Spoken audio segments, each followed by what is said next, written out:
So basically, you see these energy prices continuing to be high and perhaps go higher, and which is going to result in businesses, necessarily making decisions to probably shut down production or, certainly eliminating, anything but their most profitable product lines. We see this with, certainly we've seen it like with BASF was shutting down some of their fertilizer production recently, just a couple of weeks ago in Germany because the input costs were too high for the natural gas. So I guess, how does this work out? I guess do they just stop doing business? Is it like that, like, the Italian manufacturer who says I should have just shut down my business for July and vacationed all month and I would have been better off? Is that what happens? And I'm sure he's not exaggerating.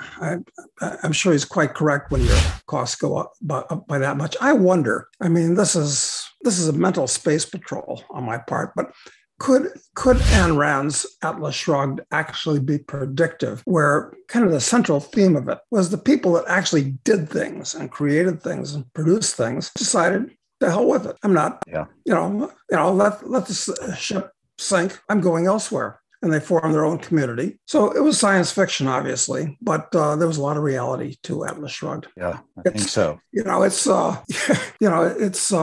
It's actually happening. It is really happening. I think there are people just sort of missing from society. And, you see this, we were talking about this before with employees, that they're just sort of disappeared. Where are all the employees now? I've also seen this with school enrollments, and basically every major city in the United States, at least, enrollment is way down. And I haven't seen, maybe it's gone up enough in some suburban areas to offset it.